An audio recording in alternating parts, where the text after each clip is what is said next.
Fall out. Wash my hair again.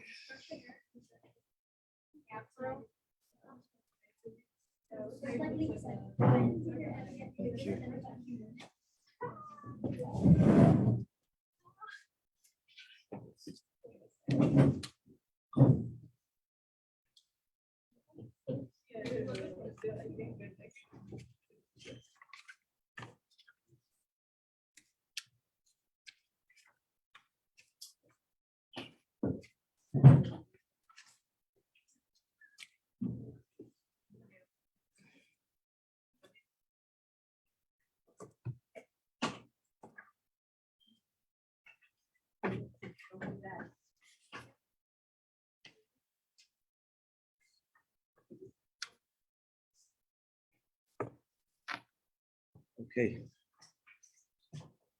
Hello. Good. Thank you.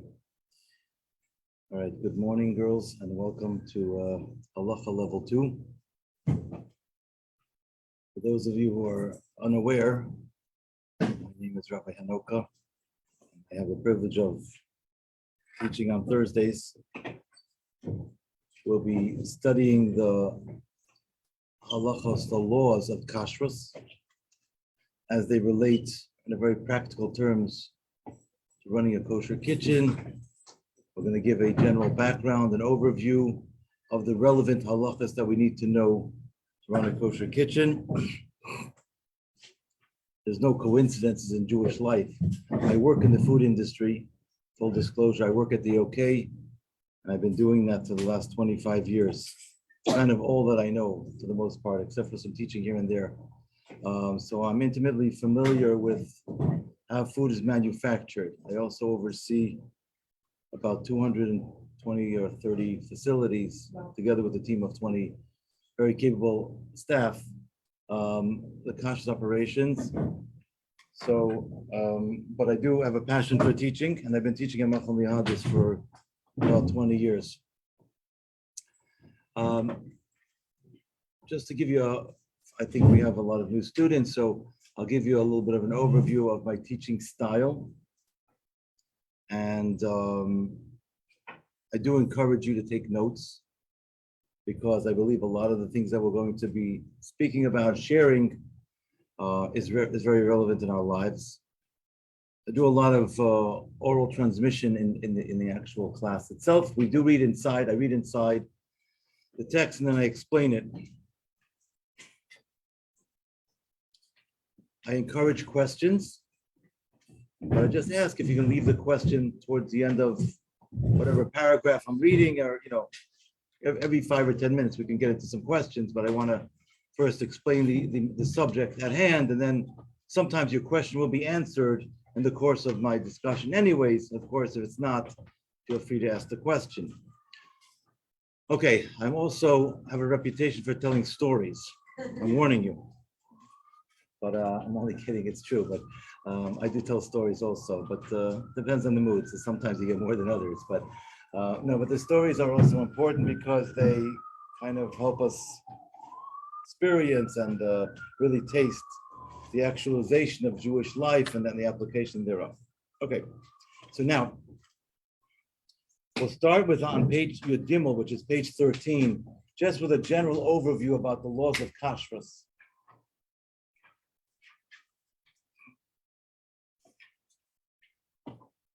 I'm not going to be reading this word for word. I'm just going to be kind of giving you an overview of what it says here. But the laws of Kashrus are very fascinating. They're very interesting for a number of reasons. First of all, they are in the category of a chok.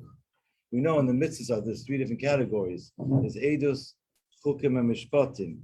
A chok is a type of mitzvah that we don't understand the reason why God gave it. And edus is the type, like for example, the mitzvah about Yontiv is a mitzvah that we wouldn't have come up with on our own, but now that God has given it to us, we understand why God gave it to us. And mishpatim are mitzvahs that we would have thought up on our own. Don't kill, don't steal, and the like. Yes? Okay. So the mitzvah of kashrus is actually something we don't understand, and we do it because God said so. There are certain parts of the mitzvah, certain aspects of the mitzvah, which we can understand, but we don't fully understand the depths of it.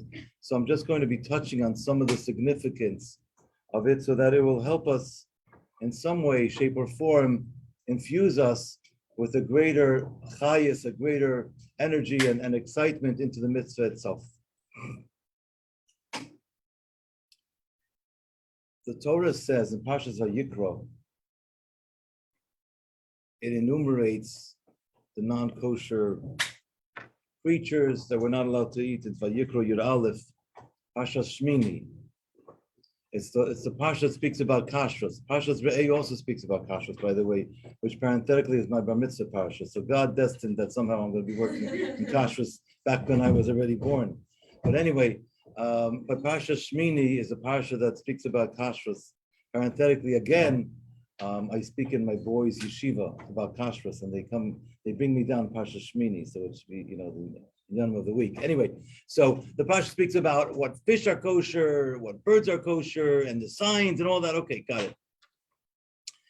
And it tells us to stay away from non-kosher animals, and it uses the word v'nitz meisam bam if we eat non-kosher fowl or animals or even fish, it defiles us. It makes us impure. What does that mean? When it's meisam bam is actually written without the aleph, and it really hints to this concept in halacha and in Jewish law and Jewish thought, known as timtum halev hamoyach, which means in very, very raw terms, means the blockages of the mind and the heart.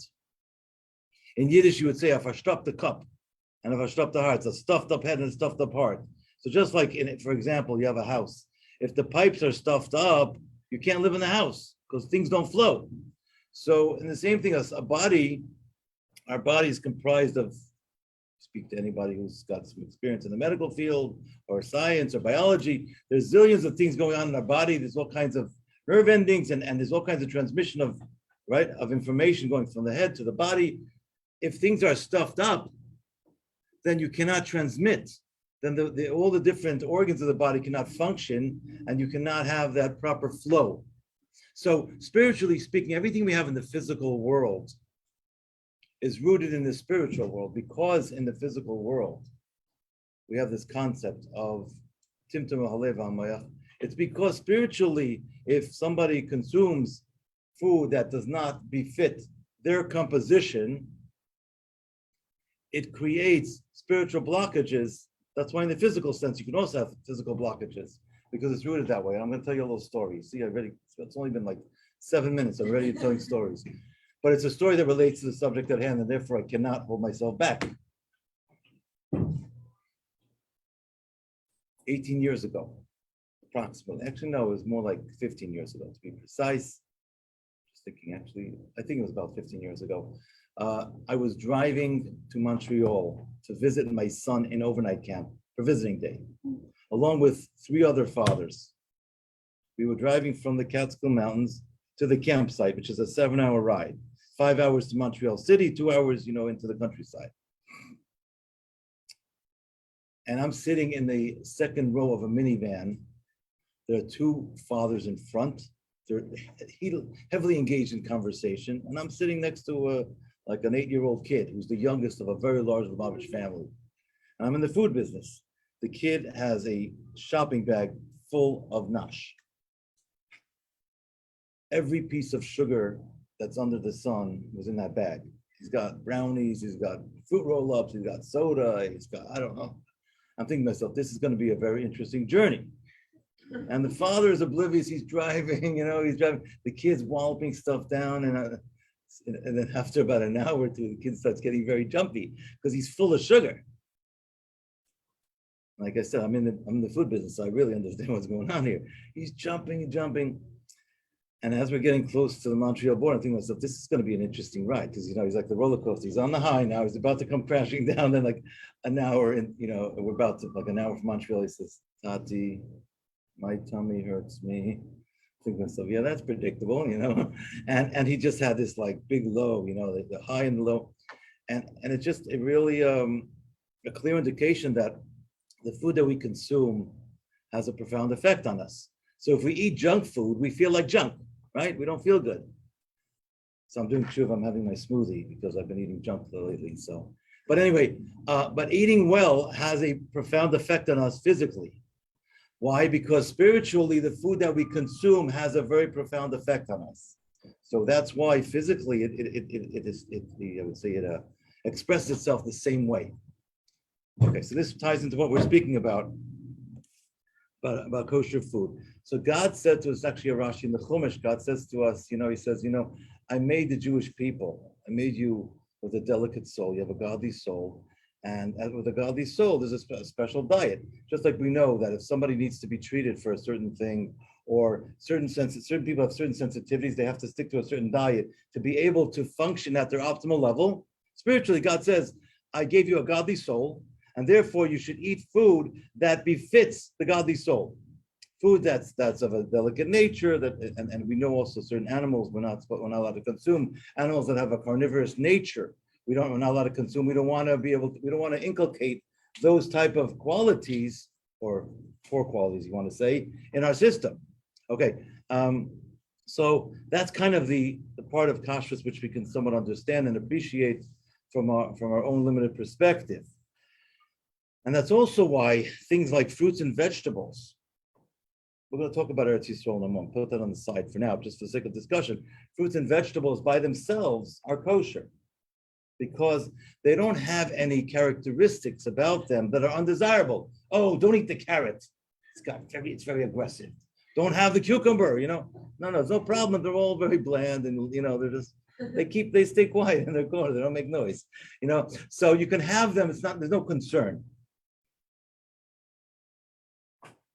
As far as the laws of Eretz Yisrael and Shemitah, that's a whole nother discussion. That's about the holiness of the land of Israel. But inherently, the fruits and vegetables by themselves are kosher, and they don't have any undesirable traits that we're going to say, oh, stay away from this kind of fruit and vegetable. Now, some fruits and vegetables could be infested with bugs. So then it's another concern. Okay, of course, we're not allowed to knowingly eat any bugs. And therefore, if it's something that's infested, we can only have it in a smoothie, whatever. We cannot eat it in a whole form. But again, that's not because of the vegetable itself. It's because some other creatures have taken up habitat in the vegetable. The vegetable in of itself or the fruit are fine by themselves. And because, again, they don't have any traits that are that are not desirable. And then even in the desirable animals themselves, let's say, for example, a cow, which is a kosher species meat, in order to be kosher for consumption, it has to go through shechita, it has to be properly slaughtered, and it has to go through a process. So basically what we're seeing here is from this introduction, this intro, we're giving us a glimpse into the holiness and the sanctity and the profundity of the food that we consume. Now, Jewish life in its finest, all the holidays are all about food, right? So, you have Hanukkah, the Greeks try to kill us, so let's have lots, let's eat. And then you have Purim, and every holiday is about food. It's not because we're obsessed with food, but because from a Jewish perspective, food is very significant and very holy. It's very precious because it's our sustenance, our nourishment, enables us to serve God, but it has to be treated with respect and utilized properly. So that's really why that is. That's also why every shul advertises the Kiddush Club. They have a Kiddush because that's also part of. It's not just for the social aspect of it, because the food has sanctity to it in and of itself. Okay, that's my spiel. Any questions? Yes.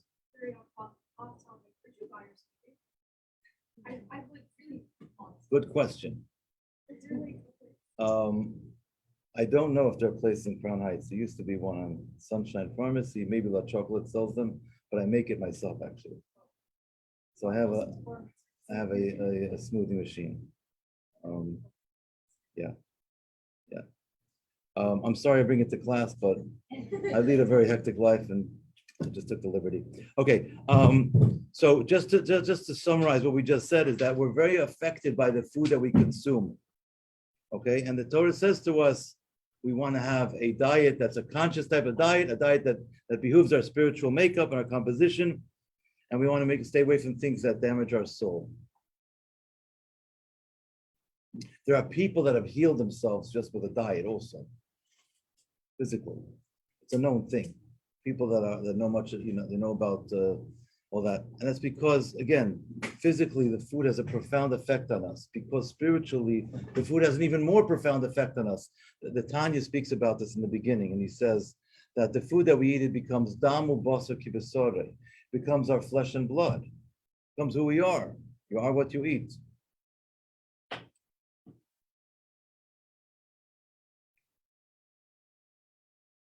Okay. Now that's our introduction. Now we're going to get into our first subject, which is now on page 15.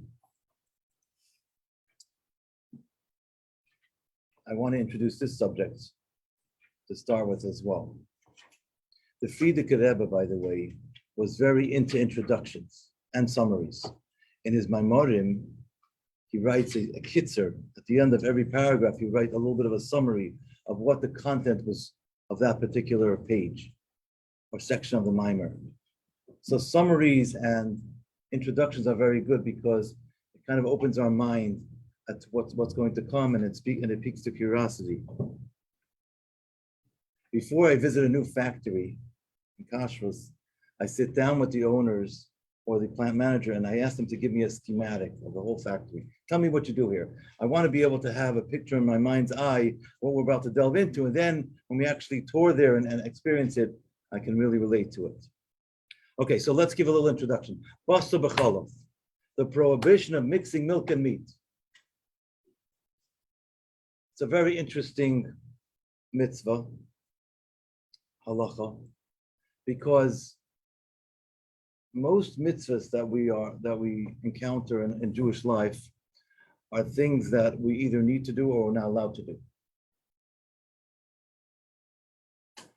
When it comes to basar b'chalav, it has a unique feature about it, because basar by itself, yes, and chalav by itself, separately, kosher that is, are permissible. We have steak for dinner, we have chicken for dinner, we have chicken soup for dinner, and we have whatever. We can have a dairy smoothie for breakfast, and we can have yogurt.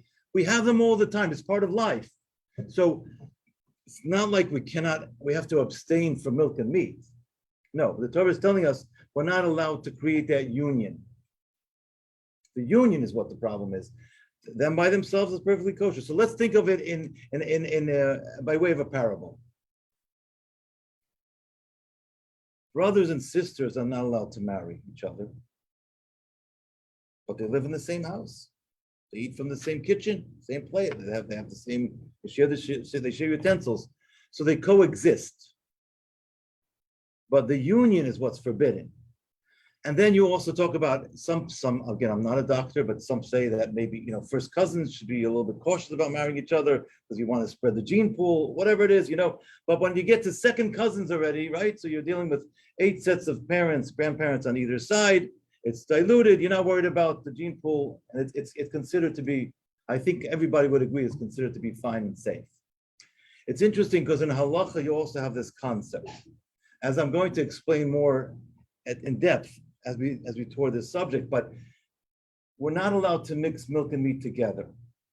But when we talk about the absorption of milk and meat, yes, the first degree and first level absorption, we're not allowed to mix either. So first cousins, we don't allow them to marry. I'm saying, obviously, I'm speaking metaphorically. But when you get to a second level absorption, a taste of a taste, and then a taste of a taste on this side, we say, okay, it's so diluted, I'm not really worried about it. And I'll explain to you how it plays out. So please don't draw any conclusions in your mind. I want to use the opportunity to open our minds up to this concept. Once something is so far diluted, yes, then it doesn't have the strength to create something, because halacha also gives us a fascinating insight. It says like this. It says, what is basar b'chalav? Basar b'chalav is not something that exists by itself. It's something that's created by a person. Yes? They have to mix the milk and the meat together. Milk and meat are not created together. So it's a creation. It's the formation of something. So you can only create something when each one have a certain entity to themselves. If they're so far diluted, they don't have much of a personality. They can't create something, right? So the ability to create something is dependent on whether or not there's a certain sense of self or of energy, right? Once it's so diluted, it lacks that ability to create something. It just sort of, it is what it is, but it doesn't have the ability to create something new. Okay, that's a general concept. Now, the Torah says a pasuk. Actually, this pasuk is brought down in also in Devarim in my Bar Mitzvah parsha, in Parshas Rei as well. The Torah says a pasuk, Lo sivashel gedi b'chalev ima. Thou shalt not, meaning you shall not cook a kid goat in its mother's milk. And it says that this pasuk 3 times. We know we have a general rule when it comes to the Torah that nothing is extra. So everything the Torah writes is coming to teach us a specific lesson. So why does the Torah have to say this 3 times? Could just say once, Lo sivashel gedi b'chalev. I got the message. God, I heard what you said. I'll follow. Thank you.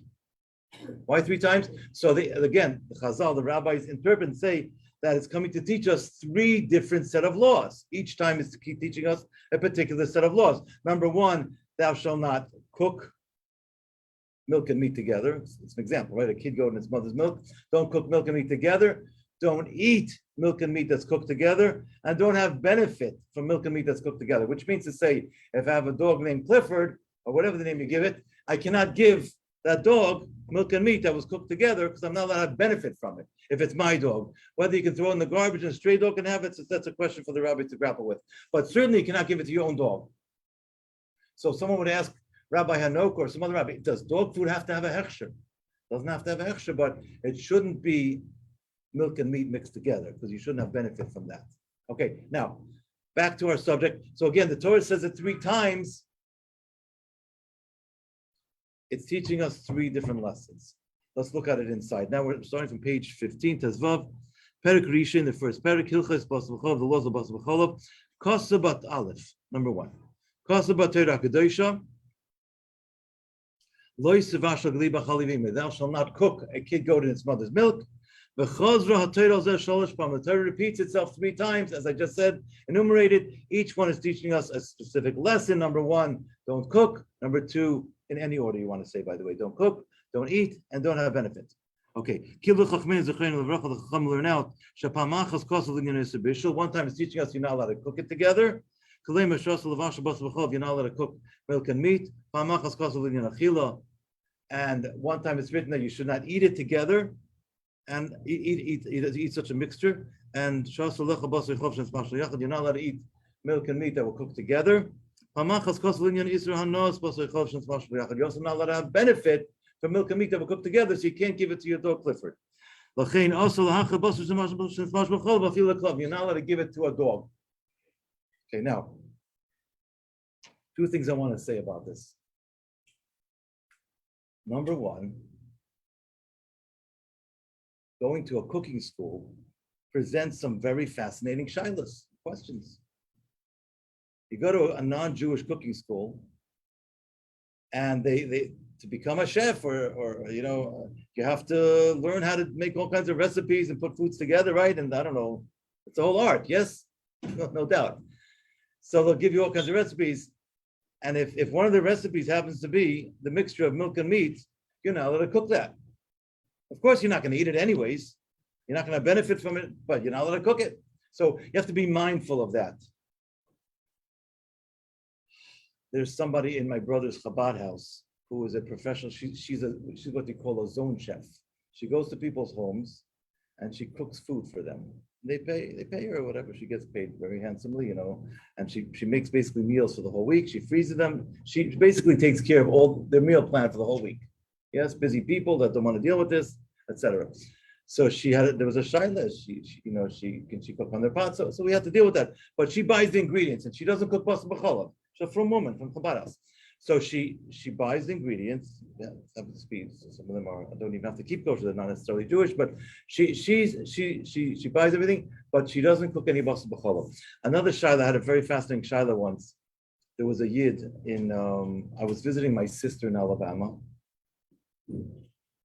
and she lives in Birmingham. There was a yid who unfortunately was incarcerated 25 minutes away from where my sister lived. So the shluchim would drive, the Rebbe's shluchim, Mesiras Nefesh, they would drive 25 minutes each way to deliver this Jew meals. Because of the first 3 weeks, they didn't have kosher food for him. He was living on snacks. They brought him a meal every day. So as it got close to Yontiv, the shluchim was so busy. I said, I'll do the driving, I'll go. So I went to see him.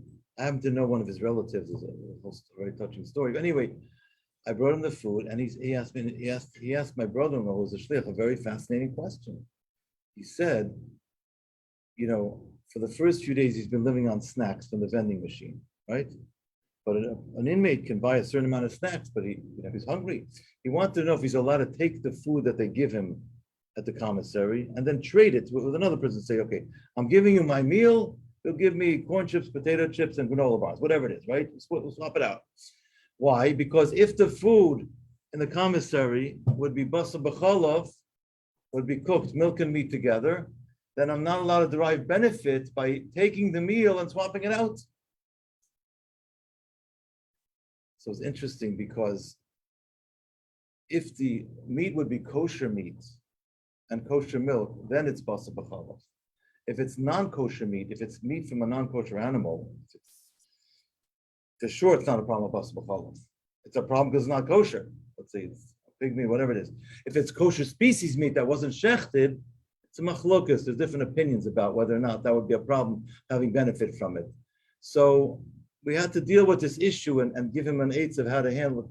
But my point is that it was a legitimate question that had to be raised. So you have it also with regards to a dog. You have it also in a case where there's benefit involved. Okay. We found a way to help him, but I'm just letting you know it was a question. Okay. Any questions on what I said so far? No? Okay. About the trading parts. About the trading parts. He was trading his meals for. He couldn't eat the food, it wasn't kosher, and he wanted to have more snacks.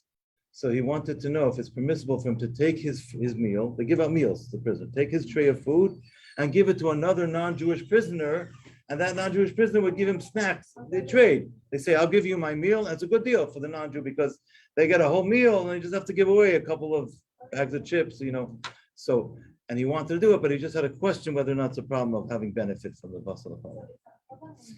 The answer is that we were sure that the meat was not kosher. It's not kosher meat. And it may have been non-kosher species meat, but even if it was kosher species meat, it wasn't shecht, and it's a machlokus about it. In a case in prison, you could be lenient because there are opinions that permit it. Whether or not someone should do that if they're not in a case of duress, ordinarily we shouldn't do it. But in a case where someone's in prison and they need food to eat, you're allowed to be lenient in that case. That was the answer. Yeah. So like if someone was in a cooking school and it was like a pork dish with milk, they just cook it. Mm-hmm. It's not a problem of cooking basar b'cholov. There's another question of amaris ayin. Am I allowed to do it? Does it look like a Jew is involved in eating non-kosher? That's another question. But as far as the question of basar b'cholov, it's not a problem. For a female, amaris ayin is less of an issue because there are other females that are not necessarily Jewish that could also be dressed modestly. So it doesn't necessarily mean someone is religious by looking at a modestly dressed female woman, right? By a man, if he's wearing his yarmulke and he's got his beard on him, you know what I mean? It's written all over their face. It's a different story. It's a little bit more sensitive. Okay. Halacha base.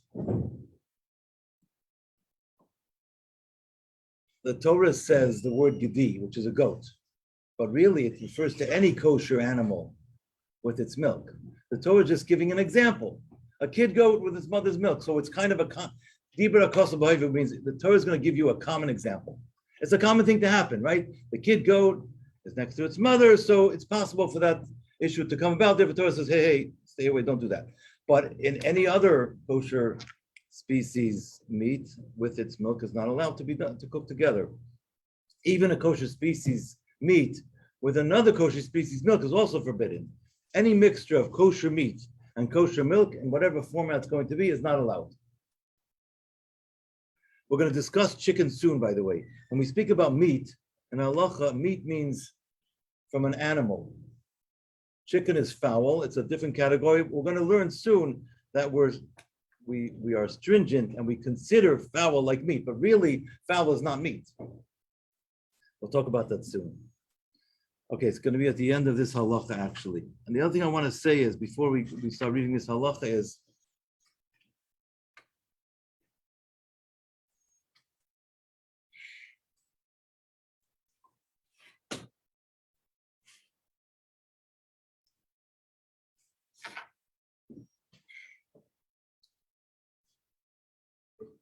for the sake of clarity, I want to share the following. And those who are taking notes, please write this down. There are things, there are laws that are clearly written in the Torah from the Chumash, like we're not allowed to mix, not allowed to cook milk and meat together. That's a clear biblical command. And then there are certain laws that the rabbis instituted. Those are known midrabanan, rabbinically prohibited. And often those laws are designed as a protective measure to prevent against a violation of the Torah command. Yes? And then there are some laws that rabbis enacted because certain things don't look right. We can't do things because of Marasaim, the example I just gave before. You can't do something that's going to look like you're violating some Torah, even though you're not. So as we study the halachas, I'm going to point out, this is Doraisa, this is from the Torah, this is rabbinic. And when it's rabbinic, there's a reason why they're doing it. They're going to explain why there's a connection, right? They're not just, the rabbis don't just sit down together and say, all right, what laws are we going to come up today? What are we going to make forbidden now? No, there's a rhyme and a reason, there's a structure to it. They're looking to make sure that we can protect the sanctity and the safeguard of Jewish life. And they're going to say X, Y, and Z for that reason. But it's something that doesn't fit into that purview of concern, there's not a problem. Interesting expression I heard once from a posek, from a rabbinic judge, so to speak, a rabbi's rabbi, if you will, a rav. He said to me that whatever Shulchan Aruch doesn't say is a problem is permissible. In other words, Shulchan Aruch talks about what you have to do, what you're not allowed to do. Whatever is not in there, it's permissible. Okay, now there's new technologies that come about that you have to interpret from Shulchan Aruch. Of course, that you have to follow that as well. But the point is that whatever the rabbi said, it's not allowed. But after that, we have to live. It's fine. It's not a problem. Okay, even though Torah says goat, doesn't mean only goats. Come on, you have to know any kosher species animal. We're not allowed to cook any kosher species meat with any kosher species milk. Yeah, that is not allowed in any way, shape, or form. Yes. Sorry, I'll ask it then. Thank you. Okay. But milk, meat from a non-kosher species animal, for example, horse meat or pig, for example, yes? Or milk from a non-kosher animal.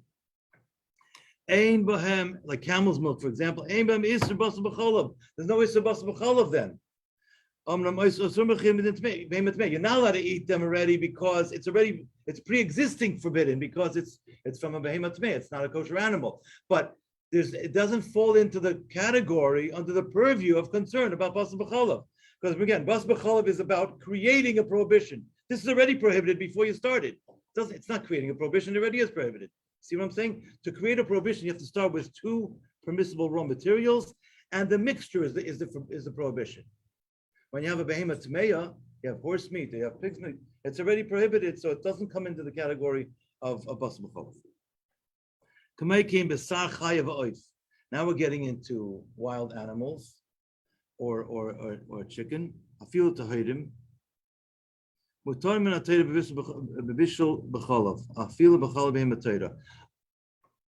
the Torah, from the Chumash, you're allowed to actually take chicken or a kosher wild animal, the meat, and cook it with milk. Because the Torah gives an example of a domesticated animal, regular animal. However, you're also allowed to take milk from a chaya, from a kosher wild animal, and to eat it. Don't try this at home. But the rabbis said, but rabbinically, the rabbis came along and said, hey, we're not allowed to do that. Because if you're going to be allowed to take your chicken and cook it with milk and eat it, yeah, or take other a kosher wild animal and cook it with milk and eat it, then what's going to happen? You're going to come to eating regular. We're going to have a kid goat in its mother's milk. You're going to come to violate the prohibition of the Torah.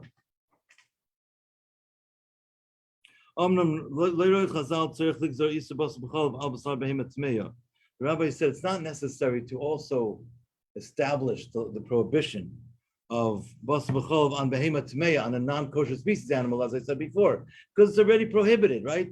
The pig and the horse meat is already prohibited. So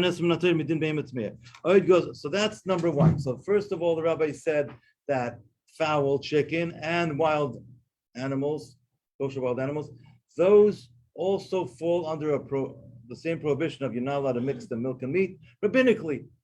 As a safeguard, I don't want you to come to actually eat kid goat in its mother's milk or have cow with milk, whatever it is. You want to protect against that. Now on the bottom line of page 15, the rabbis also said you're not allowed to cook chicken, chaya behemoth meya, or meat from a wild animal, or even non-kosher meat, b'chalev mishum maras ayin. This gets into the question about the cooking school. There's another prohibition of maras ayin, even though if I cook, for example, horse meat or pig together with milk, I'm not violating the prohibition of basar b'chalav. It's still a problem of maras ayin because it looks like, oh yeah, you're allowed to cook milk and meat together. People are not going to know, oh, this is really just horse meat. They're not going to go into that whole discussion. They're going to go out what after they see in the eyes, which is a problem. Therefore, when you go to cooking school, just look at the actual menu, and you can have a non-Jewish person do the cooking of basar b'chalav. They're allowed to. But you, as a Jewish woman, or a Jewish male, whoever's doing it, has to be mindful of this. Okay?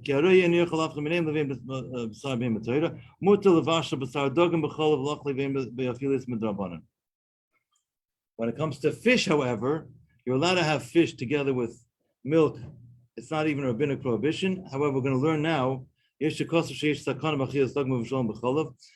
Aruch brings down that it's considered a sakana. It's not healthy. It's harmful to one's health to eat fish that's cooked with milk. I'll explain in a second.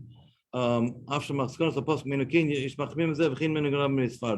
how we follow. Let me explain. We follow the custom not to have fish with milk itself. However, fish with milk byproducts, such as a tuna melt or cream cheese and lox, things like that, which fish byproducts, that's really depends on the custom. And there's no one custom in Lubavitch. Many people have it. Some people are stringent. It depends on a person. However, anything that's only rabbinically prohibited, interesting fact, also you can write this down, is permissible, to have benefit from. So let's get back to our example about Clifford, my favorite dog. And we're allowed to buy dog food, even if it has a mixture of milk and fowl. So let's say it has turkey or it has chicken and milk powder. It's not a problem because rabbinically you're allowed to benefit from that. You're not eating the dog food. You wouldn't try that. So we're not worried about that. If it has actual kosher meat and actual milk, that's a problem. Usually it doesn't have real kosher meat anyways. But it's proper to look out for dog food that's the meat or the protein that they have from when it comes to things like that should be from fowl or from turkey rather than from meat itself. You can look out for that. Okay, and then just one other point, I'll take your questions regarding the fish issue. The way our custom is that we don't have fish together with milk itself. We don't eat them together, meaning we don't cook fish in milk, but you're allowed to cook fish with milk byproducts. Some people are still stringent. That depends on a person's custom. There's no one custom in Lubavitch. A lot of the restaurants will serve you a tuna melt if you ask for it. So it's up to you. It's your custom. Or you can have cream cheese and lox and all that. Depends on a person's custom. Okay, and now I'll take your questions. Yeah. Why does it say healthy? Why is it? I don't know the answer to the question, but I'll give you the background as to why we say that. It says in Shulchan Aruch that cooking fish with meat is unhealthy, is dangerous. And Shulchan Aruch, it was quoted once that fish and milk is also unhealthy. Since it was brought down in Shulchan Aruch, that's how we follow it. It was already said. Some opinions say it was misquoted, but it was said that way. That's how we follow. I don't know why, but that's the tradition. What I could tell you is that there's parts of this that we don't understand, but whenever you had revelations of science, whatever the Torah said was proven to be true. So there's deep significance to it, even though I don't personally know why, but there's deep significance as to why that is. And one other thing, I'll get to your question in a second. Also, there's an expression in the Torah, which is sakanta chamira me'isura. When it comes to sakana, one's health, we have to be even more stringent than we would be when it comes to permissible or not permissible stuff, because we have to guard our health. So we have to be extra cautious in that kind of scenario. Yes? So there's only a prohibition in actually cooking the dairy and fish. Sounds like you have to have like a fish pot that you can't also cook. So to answer that question, thank you for bringing it up. There's no prohibition, there's no requirement of having a dedicated fish pot. However, some people are stringent and they have that extra level of purity, or I would say holiness, if you want to say, that they're stringent about it. It's not a requirement. Some people have that minhag, but it's not a requirement. And it goes the same thing with milk and dairy. Like, for example, if you don't have that stringency, just according to the halacha, then you could cook salmon in dairy pot or a meat pot. Correct, as long as they're Dairy clean. plate or meat plate. Some people have Correct. like dairy dish, like fish plates, fish forks. Yeah, if they're stringent in that sense, but it's not something most people do. Some people do it. Yeah. Even if we were allowed to cook chicken, like poultry and dairy together, which was like a question for rabbis, and we said no. So even if like we were allowed to do that, what would those pots be considered? Meat pots, dairy pots? Excellent question. It was before the days of disposable pots, right? I don't know. I don't know. It's a good question. I never thought of the question. It's a fascinating question. Because it was a question at some point that like if you cook poultry and Right. dairy Oh, so together. you're saying what would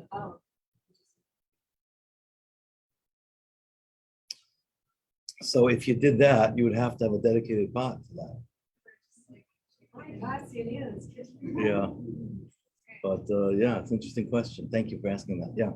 If like for whoever accidentally mixed meat and fish in a pot while you're cooking, the pot's fine. No, if it's feeding fish and meat together, you have to throw out the food. No, but the pot. The pot itself does not become not kosher, but you cannot eat the food. Okay. Have a wonderful Shabbos. Emir Hashem will continue next week.